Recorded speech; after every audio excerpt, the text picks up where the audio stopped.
After watching this video, the viewer should be able to select between live and test modes to meet the needs of the situation, explain the advantages and limitations of bench versus over-the-air testing, and recognize the key parameters such as sync pattern required to properly set up the test equipment.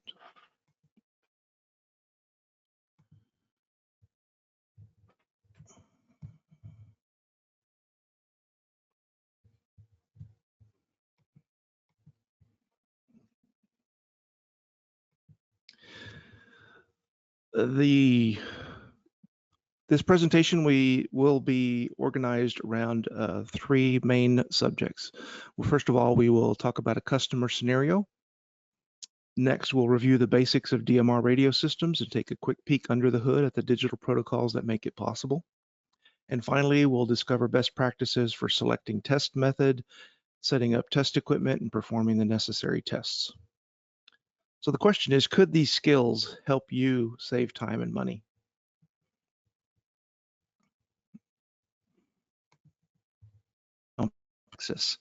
Several radio system users were experiencing problems accessing the system in one area using portable radios. A major storm had caused widespread outages into the electrical infrastructure. Mark needed to find the problem and fix it quickly. Using his Freedom R8100 analyzer, he confirmed that the system's sensibility was poor by testing the live repeater over the air. During his visual inspection of the radio system, he located a faulty cable. He was able to swap the cable without taking the system off the air. He was pleased that his test equipment could perform the live test over the air. Without it, the system would have been taken offline during this testing. Mark's understanding of the DMR radio system and his test equipment helped him to analyze and respond to the situation. What is DMR and how does it work?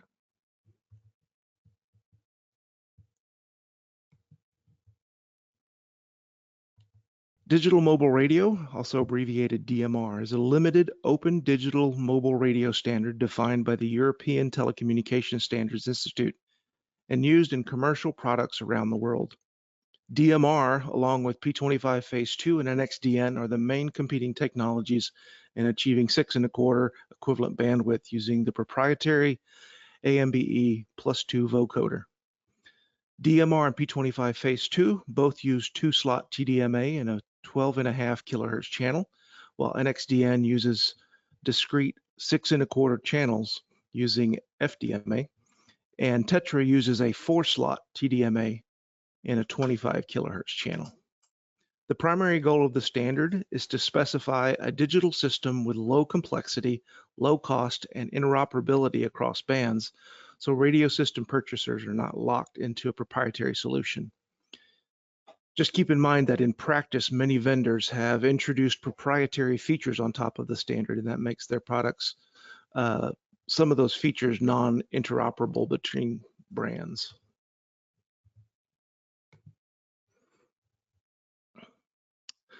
Although not strictly necessary for testing, a knowledge of the basic underlying protocol can provide some insights when you're interpreting the test results. Listed here for your reference is a list of key values derived from the standard that are helpful in gaining a deeper understanding of the subject. Let me pause here for just a second to point out that we have a couple of handouts that you can download through the GoToMeeting sidebar. We have the slides of this presentation, so you'll have this information available to you after the fact. We also have an application note, which we'll mention later. That's also available there. The standard defines 3 tiers of service. Tier 1 provides only for direct radio-to-radio communication without system infrastructure.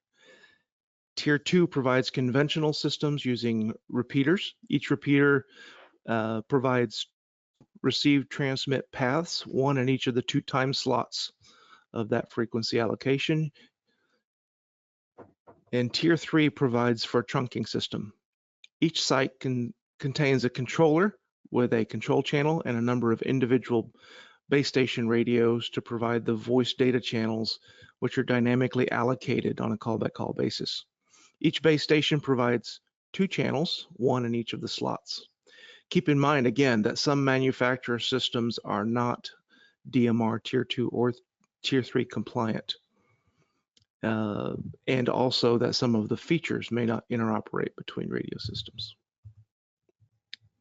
This presentation focuses primarily on Tier 2 and Tier 3 systems since they use infrastructure to provide the communication services. The base station or repeater can operate in one of 2 modes, in live mode or in test mode.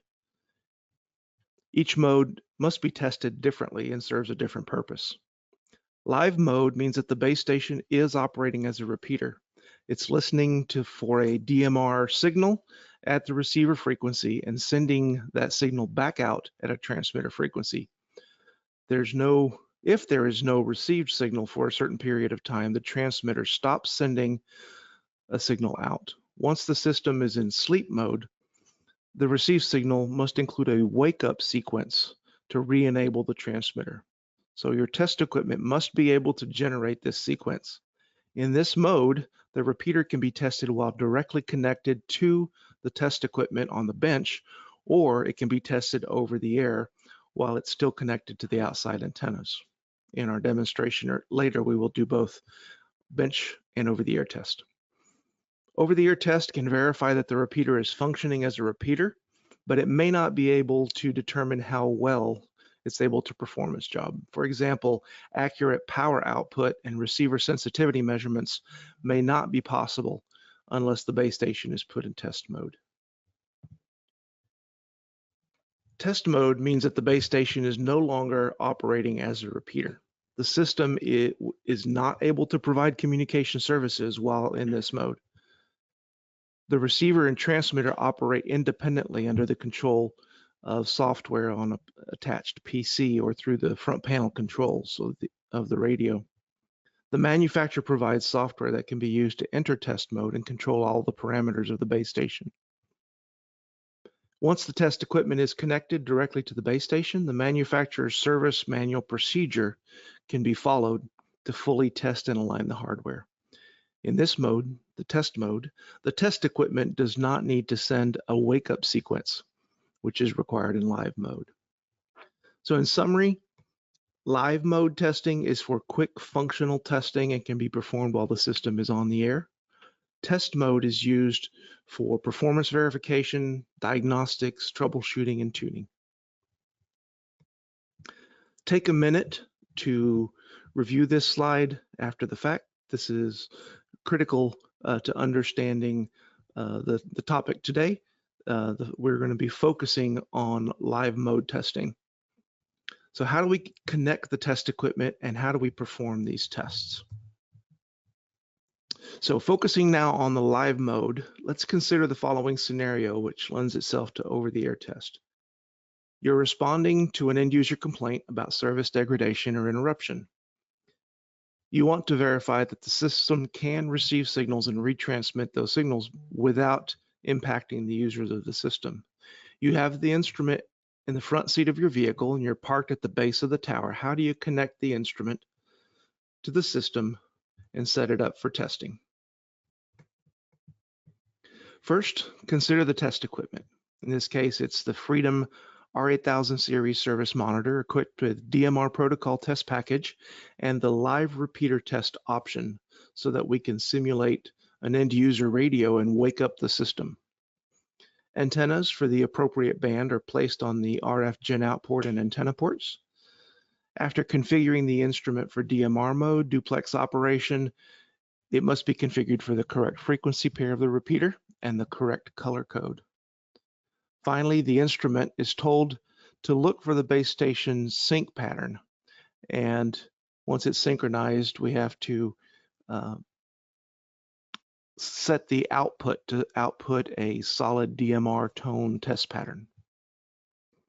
Now that the instrument is set up to access the system, and you can see those parameters are highlighted in green, it will measure the output of the repeater and display all the relevant readings on the screen. Here's a list of the relevant information that can be used to verify the repeater is functional. These are the areas highlighted in red first. The DMR sync light shows a valid sync pattern is detected. The power level reading will be there, but remember, it will be affected by antenna gain and the distance from the base station. So even though we can check that the repeater is functioning, the performance of the repeater can't be accurately confirmed. The reading can be compared to readings taken with the same setup at the same location previously. The frequency error is displayed, and it's a key parameter of the repeater. If it's too far out of spec, the repeater will need to have its reference frequency aligned. Signal quality measurements include the symbol deviation, symbol rate error, FSK error, magnitude error, and bit error rate. These are derived. These all have performance limits that are derived from the standard. Now, remember again, with over-the-air testing, they're general indications of how clean, quote unquote, clean the signal is. The full check of performance versus the limits will need to be done in test mode. Finally, highlighted in yellow, we have the diagrams in meter. We have the eye diagram, constellation diagram, distribution plot, power profile. All of these visual indications of performance can help an experienced technician diagnose the problem. Again, these will be limited by the fact that we're in over-the-air. So if the over-the-air testing indicates that the repeater is functional and generally performing this way, that may be all the testing that's needed. However, if the system is not functional or is underperforming, showing signs of underperforming, the next step is to take the system off the air and determine if the issue is the radio equipment itself or something in the transmission system, the cables, duplexer, lightning arrestor, antenna, so forth. This requires the test equipment to be connected directly to the repeater, still running in live mode. The test equipment needs to be connected directly to the repeater. If the repeater's output is over 150 watts, you'll need to use an external attenuator to protect the RF in and out port. To test the receiver sensitivity directly, you'll need to hook up directly, if you're going to hook up directly to the base station's receiver, you will either need to use an attenuator to lower the generate output, or your test instrument will need to have the extended range gen out port option installed. It is also possible to test the repeater with a single connection if you connect on the other side of the duplexer. However, that does assume that the duplexer is tuned and is in general working condition, and there will be insertion loss. So it's preferable to connect directly to the radio if possible. The instrument is configured as before and provides the same readings. However, now that we're connected directly, it can be used to accurately measure output level. It can be used to test the sensitivity of the receiver by lowering the generate signal output until the bit error rate reads 5%. Should the repeater have performance issues, it may be necessary to put it in test mode and perform the manufacturer's full test and alignment procedure. So what is the important information to remember from this presentation? By now, it should be clear that having test equipment that can test a repeater in live mode provides a valuable and quick tool to verify the system is functional. The ability to perform this verification over the air further enhances the system maintainer's ability to check the system without interrupting service. The Freedom product family of communication system analyzers is easy to learn, easy to use, provides all the data at a glance, and does all of this in a small, lightweight instrument that is capable of addressing all of your radio test needs. As I mentioned earlier, there is an application note available on our website in the document library. The link is shown there. The document is titled Testing DMR Devices in Operational Mode Using the Freedom Communication System Analyzer. Additional resources are available. Make sure you check our website for information such as data sheets, brochures, operators manuals, user guides, application notes, and other videos. Contact information for our sales and applications engineers is on the support page. To schedule a product demonstration or obtain product pricing information, contact your local US representative or international distributor. You can also connect with us through social media channels or simply email the email address you see on the screen. On behalf of the Freedom team at Astronics Test Systems, we trust you have found this part of the presentation useful and hope you will reach out to us and let us know how our expertise, our experience, and our products can save you time and money as you endeavor to keep the radio communications flowing on your systems. Before I hand the presentation over to Mr. Wayne Black, I'd like to thank all of you for the important work that you do in keeping the lines of communications open, whether you're directly or indirectly involved with first responders. Communications, as we all know, is the key to being able to respond to crises and life events such as the ones we're experiencing now. And I want to thank each and every one of you for all your hard work in keeping the lines of communication flowing. Now let me turn it over to Wayne. Okay, well, let's take a look at, so Chuck sort of went through the presentation explaining how the DMR live repeater mode operates, some of what the screenshots look like, some of the other information.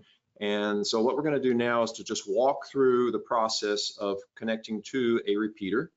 So what I've got set in front of me, I have a DMR repeater sitting on the bench here. I have an R8100 sitting with it. And I have an Ethernet port to the computer, which gives me the remote front panel, and the remote front panel is what's being broadcast for your to be able to see across this presentation. So since I'm using the remote front panel for the broadcast, I'm also going to use it to control the unit so that you can at least see some of the button presses as I walk through the process here. As far as the connections between the repeater and the 8100, I have connected my RF GEN port to the receive of the repeater, and the transmit side of the repeater is going into my RFIO port on the 8100. The 8100 is, right before this presentation started, I did a reset to defaults. So effectively the 8100 I didn't start with a preset, it started up in its standard start position, and I'm going to walk through the process of configuring the repeater. I mean the 8100. The repeater itself is already online, and I have the information for the particular active channel that it's configured for. So we're going to walk through that process. And as I go through, I'll try to explain, both what we're doing as well as some of the key important things to configure. Obviously, the very first thing that needs to be done is to have the correct transmit and receive frequencies for the active channel of the repeater. Since my unit I haven't even put it in DMR mode yet, but I'm going to cheat a little bit up front, and I'm going to start with just setting up the frequencies. So my transmit frequency of my active channel, my repeater, is 403.1. So I'm going to set my receive here to 403.1. And I'm going to flip over to generate, and I'm going to set my generate to the receive. So my receive on my repeater is 408.1. So let's get that guy set up and entered. And so now I'm going to go ahead and select test. And let's get out of here. I had backed that up. Let's go to test mode, and I'm going to select DMR test mode. Now, this is one thing I will say. Although we do have DMR test mode, the live repeater is actually an option. So this particular unit has both the DMR test mode as well as the DMR live repeater option enabled to be able to do what I'm about to do. Okay. So I already set up my monitor and generate frequencies. I'm going to put it in generate real quick and go to my DMR mode. The color code for the repeater channel I'm going to be testing is 6. So I'm going to put that in. And I'm also going to do a couple of other things. My unit configuration, it was originally defaulted to a mobile test. there's a base station test and a repeater live. I'm going to select repeater live. The modulation mode is going to be set to continuous. And then I'm going to go back to monitor here, and I'm going to set my monitor sync pattern to base station source data. And we'll play with that a little bit later. When the repeater is operating, once we have our live repeater running, we're going to actually have, the repeater always sends out 2 slots, and one of those slots will be carrying the data that we're transmitting through, the other slot will not. And so I can select the sync pattern to be either base station source data or base station source voice, which will allow me to switch between the 2 slots if I want to look at the slots characteristics independently. So I think we've got everything we need. We set up the receive and transmit frequency. We set up the color code. We put the transmit into continuous operation. Okay, so one thing we did not do, I mentioned earlier that my gen port is connected directly to the repeater, and I did not switch that guy over. So I'm going to go back up to my monitor mode here, put this guy in generate, and I'm going to set my gen port to gen out. And I think that should be everything. So let's go back to DMR. Let's throw this into duplex and see what happens. If it doesn't happen, then we'll figure out what's wrong. Okay, so we did synchronize here. All right, so I did have everything configured properly. So just to run back over again, we set up the transmit frequency, the receive frequency. We set the monitor sync pattern to base station source data. We set the configuration, the unit under test configuration to repeater live. We set my transmit port to the gen out port. And of course, we're put it in duplex for the test operation. And we are now synced. So since my spec AN is off the screen there, I'm gonna adjust my reference level down a little bit so we can see the whole presentation on the screen. So let's take a look real quick at a couple of things here. I think I can just, put a bigger mouse on here. So in the lower section here, my DMR mode, you can see I'm synced.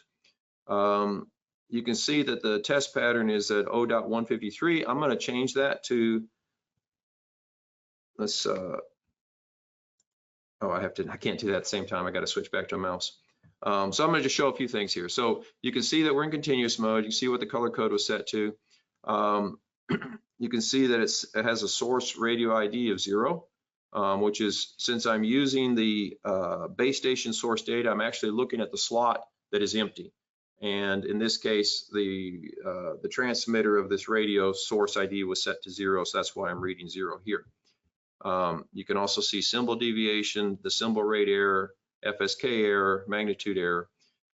If I want to use my bit error rate, it is set up for 0.153, but I'll warn you that this particular repeater will allow that to go through clean, but some repeaters will not, because it's expecting a voice channel, when we're testing, and it will try the 0.153 test pattern doesn't look like a voice channel. It doesn't have the right checksums, and so the system will, some repeaters will attempt to correct that, and you'll end up with a bit error rate error. So if you find yourself in a situation where you're testing and you turn on bit error rate and you're actually getting something like 30% bit error rate all the time, even with good power, take a look at what you're using for your test pattern, because that could be causing part of your problem.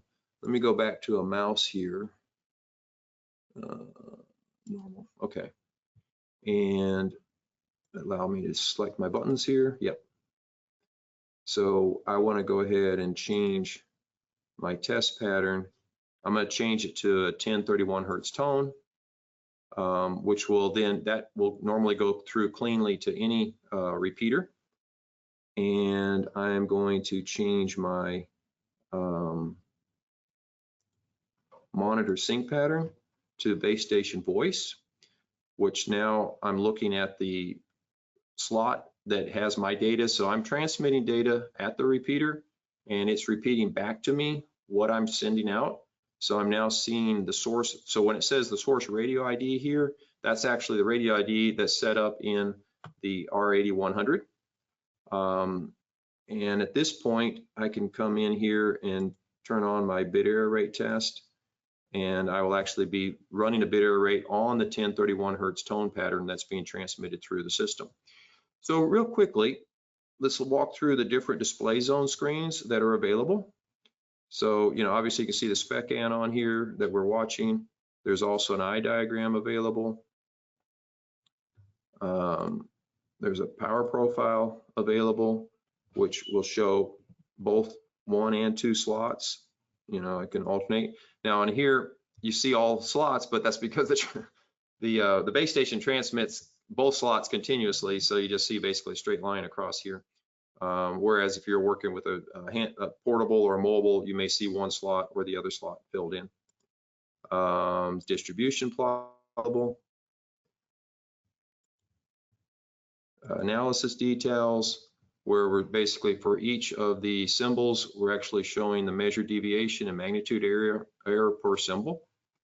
And the last screen, which is called protocol details, shows the some of the, for example, the slot that's being analyzed and the call ID that's being transmitted. Now in this case, both the source and the call ID are coming from the R8100. With this mode, you're actually able to change that information if you so wish to do.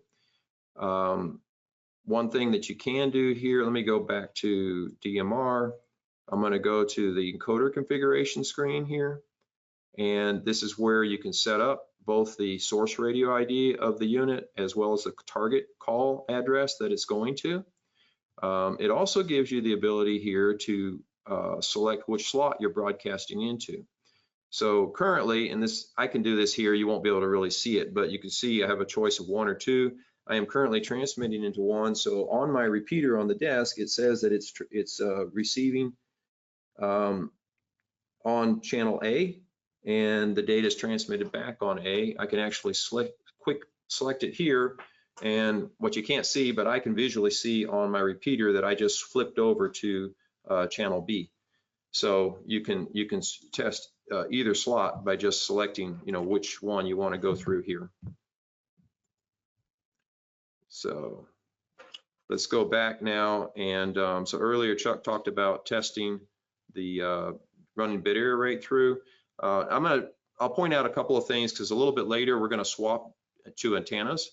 So you can see right now I'm showing 36.8 dBm power on my receive. And we're going to basically drop the power level of the unit. So let me, I'm going to show something kind of interesting because people fail to recognize what we're doing here. If I go, let's say, to the eye diagram, and you see a fairly clean eye diagram, as I drop the power level, the eye diagram will never change. Because what we're really testing is the receive side of the base station, not the transmit of the base station. So I'm seeing the transmit, and that transmit will always stay nice and clean. When we start dropping the power level of our transmit to the repeater, we're really going to be testing the sensitivity of the base station's receive and how well it can pick it up, that data, and then put it back on its transmit and back out. So even though I'll start seeing bit error rates as I walk my way down, I won't necessarily see any changes to my symbol deviation, my FSK error. None of those things will change because the transmit of the base station is not changing. It's only the fact that it can no longer hear my transmission, which is its sensitivity. So to do that, I'm going to go over to the my RF zone, go to my output level. I have it fairly high right now, so I'm going to step it down fairly quickly. And you can see down the bottom, my BER is running. So even though I'm, it's reporting 0, but it has to be, say, running here. If it's not running, then I'm not making measurements. And like I said, my test pattern is 1031. I recommend using the 1031 because that'll work with any repeater. It just so happens this particular repeater would also work with the O.153, but other repeaters do not. It just depends on how the manufacturer configured it and what kind of built-in test it tries to do on the data. So let me step this down. We're expecting to see problems, you know, well, I'm stepping down pretty quickly. So I'm at a minus 100 right now. And I'm gonna drop it to minus 110. Still got to 0. And now I'll just start walking this down until we start seeing some bit error rates coming through the system. Okay.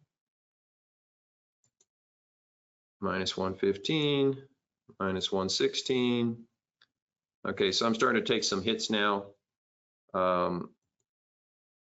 Minus 117, minus 118. You know, so you can see I'm starting to take bit error rate hits now, but you don't see any change to the actual incoming transmission because we're not distorting the transmit of the repeater. What we're doing is we're taxing the receive side of the repeater to hear our transmission back to the repeater, which is why the bit error rate is taking hits. Take it down to 5%. I don't know if I can take it 5% without it stopping, because that's difficult for it to do. Okay. It'll once it can no longer recover the data, it'll just stop feeding it through. Okay. You know, you can see I'm getting garbled. Yep. You know, source ID. Yeah, I'm showing about 3% right now. Okay. 4%. So at some point here, this is just going to stop working. Okay, 5%. So we're still got a little bit coming through, but it's all garbage. You know, so we're not getting good data back anymore. 121.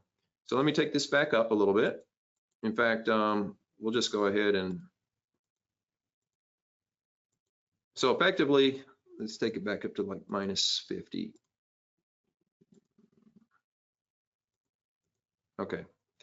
So effectively, we sort of just showed everything that you can do with the system. Like I said, this is with Direct Connect.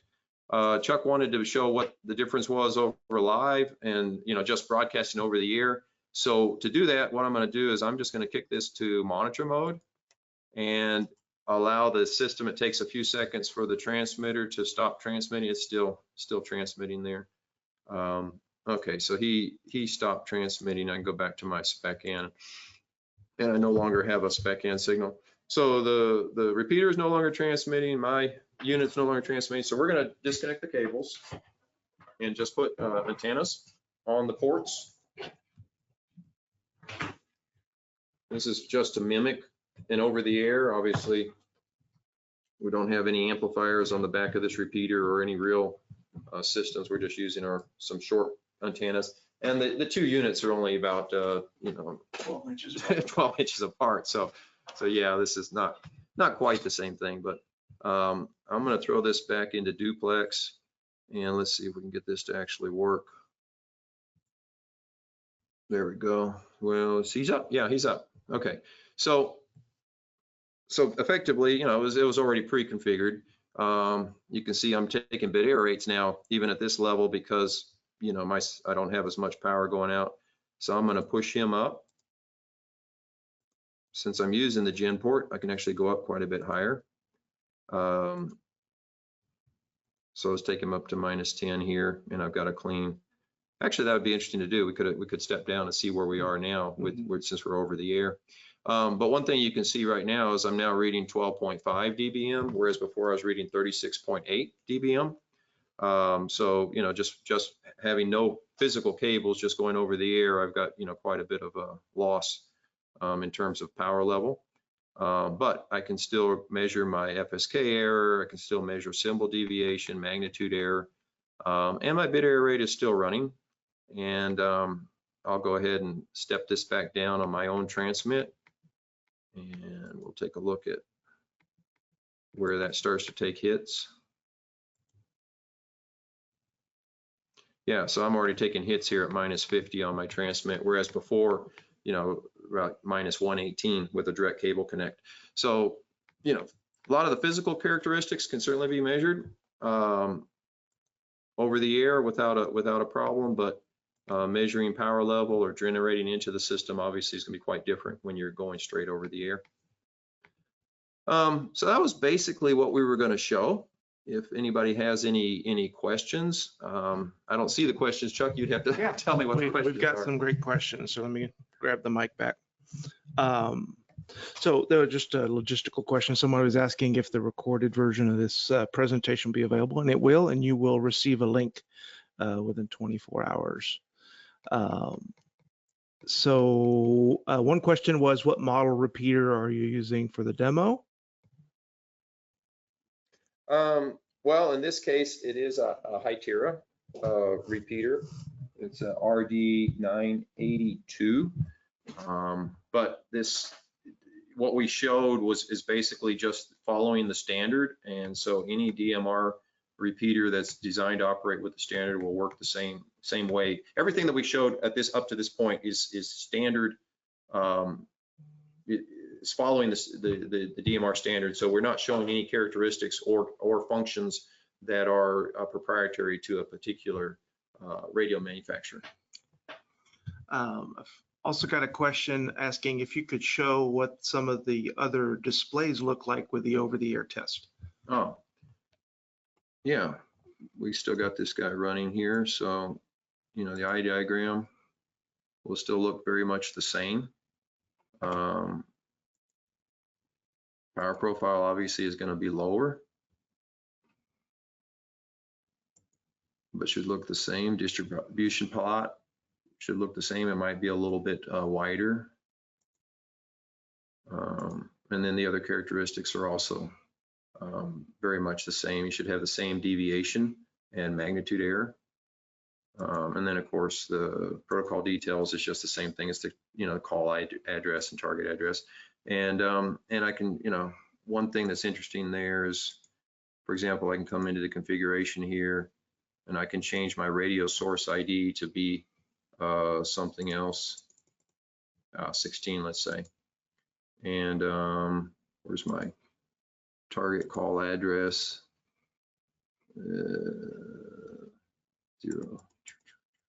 215, that sounds good. Just making this stuff up anyway. And so now my radio source ID is 16 on here, and my call address that's coming across is 215. And of course that, you know, the ability to change those could also be useful if for some reason the channels you're working on have specific call addresses or source IDs that it ranges that it has to operate with. It just depends on how that particular active channel was configured. Okay. I have a question, and we covered this information, but obviously we need to make it real clear. The question was, can you list the options you would have to purchase to make sure you could perform this test? These tests. So you would need your R8000, R8100, or our soon to come R8200 with a built-in one-port VNA, or even our R8600 with the, if you're going to want to test the sensitivity, you'll need the extended range gen port option, which is a hardware option. So, and you'll need the DMR test package and the DMR live repeater option. yeah. All other options are optional, right? Yeah, so obviously the unit I'm playing with has every option turned on because it's an engineering unit. But of the characteristics that we're using, and Chuck just alluded to each of those, if you look here on this left-hand side of the screen, actually we're also using the remote front panel. That's how you're seeing this over the screen. That's obviously not necessary for test purposes. But the extended gen out range is in use. So when I was using my gen port output, that allowed me to go down to minus 125 dBm on the gen port out. That isn't 100% necessary. You can also, you know, if you put a 30 dB attenuator on the gen out, you could achieve the same goal. But the two things you do need is the DMR test package, which is R8 DMR, and the DMR live repeater, which is the R8 DMR, you know, RPTR. Those are the two options that we were utilizing for this demonstration. Okay. Someone asked to see the eye diagram if the signal is poor. But like you said, it'd be hard to do.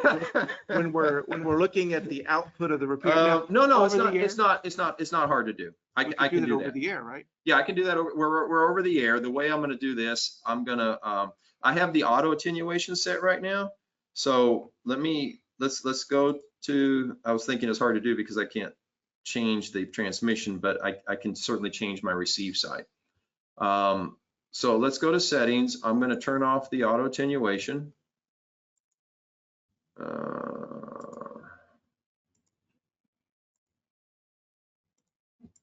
Okay, and so now attenuation, here we go. So basically you're making the instrument a little more deaf. Yeah, I'm you know, it's sort of backwards, right? Obviously, if I was further away from the instrument or doing other things, I might get worse and worse. Yeah. I'm just forcing attenuation into the situation here. At some point, it'll start screwing things up. And the reason they call this an eye diagram is that there's those three eyes in the middle there. And so what you'd expect is as the signal gets weaker and weaker, maybe those eyes close. get a little small. I don't know. I put in all the attenuation. I didn't mess it up much. Can you put one of the antennas horizontal and see if? Well, I can certainly take one of the antennas off, but we got a lot of power. We're just too close together right now. But basically what you'll see is all of those trajectories instead of crossing at the little marks where the symbols are. I don't want to remove the antenna from the transmitter because then it'll get a reflection back. You would see all those trajectories start to miss their mark more and more. And that's, correct me if I'm wrong, Wayne, but the FSK error is a measurement of just how much those trajectories are missing their marks, correct? The FSK error is, or magnitude error. Maybe magnitude error is more that way. So if you want to visually see the information, you look at distribution, plot, or eye diagram, but if you want to actually measure it, that would be your FSK error and your magnitude error. The symbol rate error is in millihertz. Those of you who may not be familiar, you see there it's a small letter M. We're just too close. And so, okay. Excuse me just a second. We're going to look at. Okay, so we had a question that said, "Hey, do you have a presentation on NXDN?" That's a great question. We don't yet, but we have one in the works. So stay tuned. We have a number of other videos coming up. We'll have a webinar next week on our new cable sweep function, the following week on Tetra testing. So if you're interested in either one of those topics, you will get a notice of those as a follow-up to this, follow-up email to this presentation. Okay, is it possible to use a combiner between the transmitter and receiving antenna of the instrument? So yes, as I mentioned in the presentation, it is possible to do all of this testing on the other side of a duplexer combiner. The understanding is that if there's a problem in the duplexer combiner, you will see a problem that might not be the fault of the instrument. So you may in the end have to, if you do detect a problem, then connect directly to the repeater to make sure that the problem's not there. And of course, if you've got the new R8200 with the VNA, you could connect the VNA to your duplexer or combiner and test it out that way. But yes, so you can do that. And if you do that, you can just use the single connection to the RF in and out port with the understanding that you're adding a variable to the equation, and insertion loss is going to show you a little bit lower power than what's actually coming from the radio. But excellent question. Let me see if I have any more questions. What option is needed for the control panel option? And that was the remote front panel, right, or remote R8-remote is the actual code that allows you, if you have an instrument and you have that option, all you have to do is go to the website to our upgrades page. It's freedomc.com/upgrades, and the software is there to download to do the remote front panel. If you don't have the option, Wayne, show them the option screen. Oh, well, I did a moment ago. Yeah, I'll go back to it. Sorry. And if you don't have you have an instrument, don't have the option, you can place an order. We'll give you a 16-digit code that you can then put in the option key and enable it right away. Speaking of external software and options, we also have something called the Process Automation Toolkit, and there'll be a webinar on that coming up. in the next month or two. It's basically a way to create automated scripts that you can run. It's a software that runs on your laptop. It's also available on the upgrades page. And if you would like to try it out before you purchase it to see if it's something you're interested in, it will install on your machine, on your laptop, and you can use it to connect to the instrument and test it out in trial mode. And you'll be able to build scripts, and you'll be able to run individual scripts. The limitation is that you won't be able to execute an entire script. So let me see if I've got any other questions. Thank you, you're welcome. Okay, that is all the questions I have, and we're just about out of time. So if you do have any follow-up questions, please feel free to email us at freedom.cte@freedomcte.com, or get a hold of us. Again, I'm Chuck Cox. I'm the product marketing engineer. Wayne Black is our chief technical officer. We have a number of excellent reps out there in the field who'll be glad to bring a demo out to you if you're interested, or answer your questions as well. You may also know Doyle Wofford or Barry Webster, who are field application engineers. It's been our pleasure to bring this webinar presentation to you. Thank you for your patience with us as we're kind of learning the ropes and learning how things function. We did have a limit of 100 participants, and we reached that limit. So if you're watching this after the fact, we want to apologize for the inconvenience, but we're glad to be able to make this available to you as a recording, and we will rectify the situation so that future webinars will not be limited. Thanks again for your time. It's been a pleasure. Thanks again for all the hard work that you do, again, to keep communications going, and we hope that you have a safe, wonderful day. Goodbye.